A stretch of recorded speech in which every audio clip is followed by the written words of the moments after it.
How much of a game changer is breast MRI for high-risk women? Dr. Raz joins the podcast to talk about this very subject.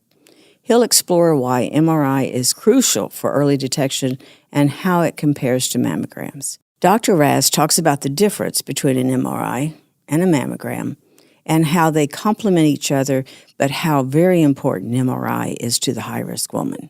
You know, as he says, when you catch it early, it's curable.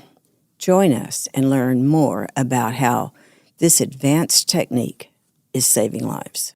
When you subscribe to our show, you help us grow. Someone you know may need to hear this story, so please share with your family and friends. And consider supporting our mission. Your donation can help save the life of an uninsured woman. Let's talk about your breast. A different kind of podcast presented to you by The Rose, a breast center of excellence and a Texas treasure. You're going to hear frank discussions about tough topics, and you're going to learn why knowing about your breast could save your life. Dr. Raz, I hope you are as excited as I am about The Rose having the ability to offer breast MRI. This is just a phenomenal time in The Rose's life. And our partnership with Live Healthy Imaging has made it possible. We're so grateful for them for wanting to partner with us. But breast MRI is a very specialized area. So what does that mean? When do you need to have that done? Right. So it's just a medical exam. It's like a woman gets a mammogram, right? Everybody understands what a mammogram is. It's an X-ray. MRI uses magnetic waves to do imaging, and we're just imaging the breast. But why do that? Well, because MRI is one of the most sensitive exams. Now, what does that mean? Well, that means that you get any exam, you get an X-ray, let's say even if you get a blood test. The job of the exam is to find, do you have a disease or do you not have the disease for whatever that reason that exam was performed? Well, MRI job, just like anything in breast imaging, is it, do you have breast cancer or do you not have breast cancer? And MRI specifically is very good at finding that, even better than a mammogram. And that's why it's one of the most highest sensitive exams, what we call it, when it comes to detecting breast cancer. Now, who gets it, you said, right? So breast MRI is, as of right now, reserved for women that are high risk. You know, and a high risk, and there are some other things I'll discuss, but high risk means what's your lifetime risk of developing breast cancer? If you heard previous podcasts, we talked a lot about this, but average American woman risk is 12.5%, meaning if you were, whatever age you are right now, if you were to live till 85 or 90, you have 12.5% chance of developing breast cancer. It's fairly high. But what we consider high risk, specifically in breast imaging, is greater than 20% chance. Now, that puts you in this bucket, if you want to call that, of high-risk women. These women should be screened with MRI because of the high sensitivity. You know, a mammogram is not very good when it comes to these women. We have studied it in multiple studies. So MRI, this specialized exam that uses magnetic waves and radio frequency, then images your breast, and we're able to tell in these women if you have breast cancer or not. So high-risk women, or if you have had previous breast cancer, it's also very good. If you've had chest radiation, you know, people when they're young, they may have had mantle cell carcinoma or some other cancers that required chest beam radiation. Those are very good for screening with breast MRI. Or if you just want evaluation of your implants, you know, plenty of women have silicone implants. Mammogram and ultrasound are not very good at looking inside the implant, but MRI is. It can tell if there's an implant that ruptures from the inside, okay? But mammogram ultrasound won't be able to tell that. Or, you know, if you have certain genetic abnormalities, right? BRCA mutation. So those, again, put you in a high-risk category. Therefore, MRI would be an excellent exam for that. And does dense breast fall in there anywhere? Yes. So dense breast, as we keep studying, right? So newer studies keep coming forward. Now we're realizing that dense breast is an independent risk factor for developing breast cancer. So if you have dense breast, you elevate your risk of having breast cancer, right? 12.5%. Remember that number, but it's a little bit higher for a woman with dense breast. And the sensitivity, we talked about it again, the exam's accurate or not, is it able to tell if you have breast cancer or not? The sensitivity drops for a mammogram when it comes to women with dense breast. Now, mammogram for ultrasound boosts it, helps it, but it's nowhere near MRI, which is why if you have dense breast, you can also consider getting breast MRI as a screening tool. Yes. Right. And it has to be ordered Yes. primarily by the radiologist. So the primary care, your physician can order it. Mm-hmm. Now, if you don't have any insurance, we have Amanda, right? Our awesome.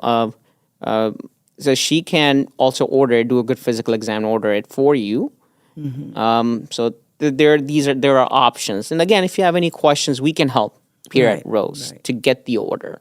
But sometimes when you're seeing something on a mammogram and you just really want to be sure, are the breasts are particularly dense, which is often in younger women, and we do a lot of younger women. Yes. So there again, that's relying on the radiologist to order it, to say this would be helpful. That's correct. Yeah. Yeah. So in particular, when we see high-risk women, when we have this Gale model, we use different models to determine if you're high risk or not. When that triggers, we have a process, and we'll be educating women, giving them pamphlets to talk about breast MRI and see how beneficial that would be for them. Right. And if it were our only tool, it actually would find more cancers. But is that true? Or so if MRI was the primary screening source, right. So that's not been established. So that's why mammogram is the gold standard. So you cannot just skip the line and get to MRI. Okay. Still got to get your mammogram. Yeah. Very important. Got to get your mammogram because it has shown mortality benefit, meaning it saves lives. Right. That has been proven scientifically. Now, MRI is very good at detecting cancer early, but we're still in early stages of proving that it actually saves lives, right? And there's a complex study and process that we do to get to that point. But we know that it definitely does. We just need it in a very long controlled trial. Which is one reason why it's just not automatically recommended, even by the Preventive Services Task Force. That is correct. Yeah. If you were to go to USPSTF website and type it in, they'll say something like, they use verbiage, but they'll say, the efficacy of the study has not been established, or we do not know the cost benefit or of all of this. So what they're really trying to say is more studies need to be done. Yeah.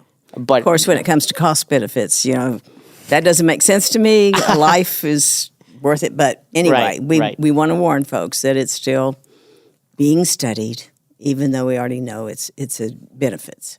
Correct. So when a woman is having an MRI, a breast MRI, then it has to be correlated with a mammogram, right? That is correct. Or with a palpable area, a clinical area. Right. So just like if you were to get a diagnostic mammogram, if you have a palpable area, put a palpable marker. You can do the same at MRI. You can put a BB marker or a palpable marker, which I'll be able to tell on MRI. But yes, absolutely. Mammogram is the base, and you cannot get just MRI without that comparison. I mean, plenty of time I've seen MRIs. There's stuff on MRI, but I've biopsied using mammogram. That has happened so all of these studies, they're all they complement each other in terms of anatomy and the information I get from them. So ultrasound, mammogram, MRI, I combine all of that to then get to, hey, there's this one area, how do we approach it? What is it? Right. And that's in all of medicine. You have different studies or different tests. It just seems like people expect in breast cancer to have one test that tells it all. That's 100%, and it just doesn't exist. No, there is no such thing. If you were to, let's say, just get a mammogram, you will definitely miss subtle small masses that ultrasound is very good at picking up. If you were to only get ultrasound, it's a very comfortable test. Nobody wants to do mammogram because it's not very comfortable. Well, then you will miss something called DCIS, which is only seen as calcifications, early DCIS. Then ultrasound won't be able to tell. Do you see? So where I'm going with this, there are certain things, and then there are very subtle cancers that enhance only an MRI. You won't be able to see on a mammogram and ultrasound. So it really is complementary, and you can't just skip one. Right. Very specialized too. Right. You have to have someone who knows breast imaging to read Right. an MRI. So that's why they're specialized, breast imagers, correct. With our partnership with Live Healthy Imaging, we have also the ability to serve our uninsured women. We're not having to have them pay anything when they need it. Yes. And that's huge. That is very big. We have never, ever offered a service that we couldn't offer to both of our populations. And finally, having a partner who's working with us and a funder who was very generous in making sure we could get this done has made all the difference. Where is this located? So this is right across from the Galleria location that we have, the Rose, and right across the building on the first floor, you'll be able to see Live Healthy. Pretty big board over there. Okay. And that's where the MRI is housed. And very pleasant, very nice people. And there's a whole checklist process once you check in. And then it's a fairly quick, fast procedure that you'll be able to do. And because it's only imaging the breast, it's Yes. not like we normally think of a full MRI, right? Right. So, the exam still takes about like 20 minutes or 25 minutes, but it's very streamlined. I mean, the facility over there does a bunch of other MRI. But yes, once you're there, you'll be taken good care of. It's no trepidation. Just go get it.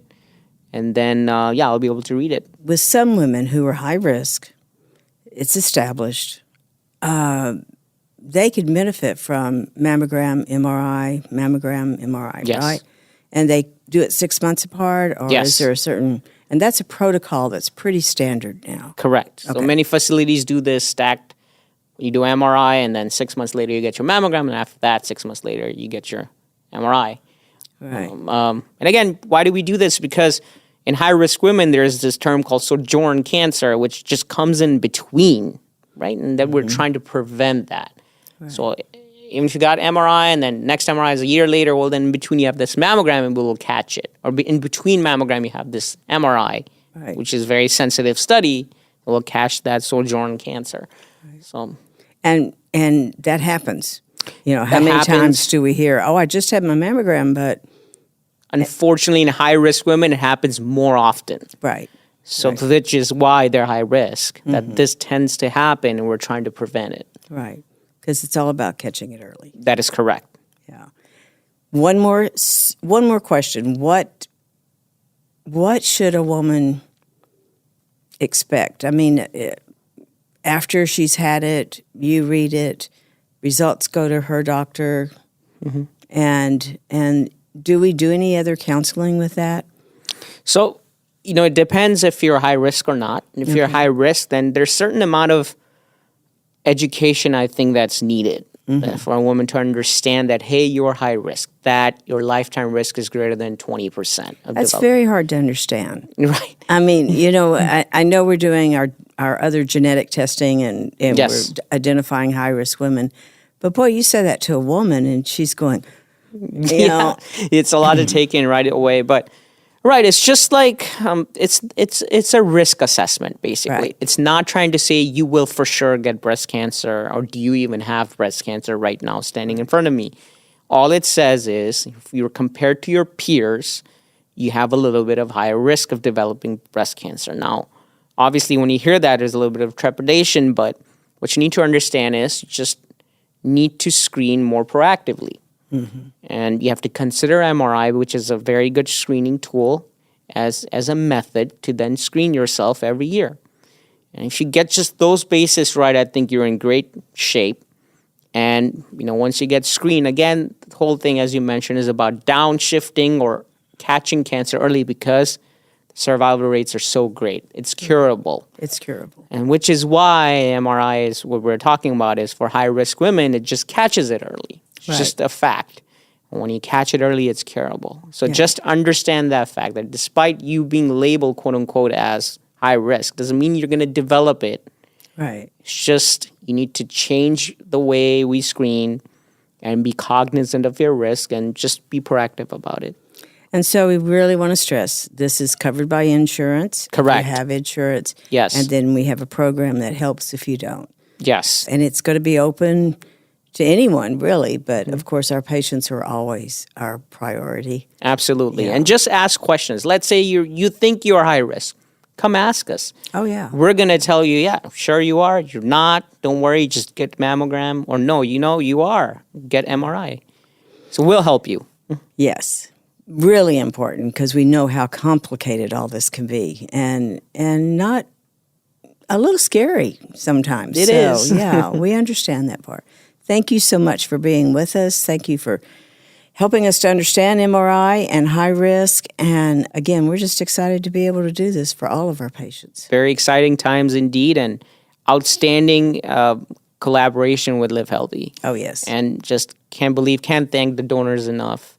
And everybody, and you, Dorothy, and it takes everybody to make this happen, and I'm very excited. Thank you.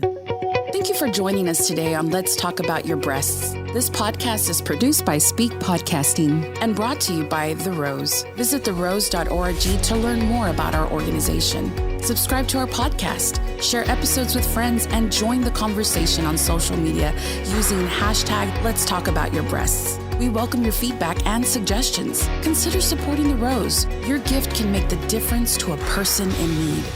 And remember, self-care is not selfish. It's essential.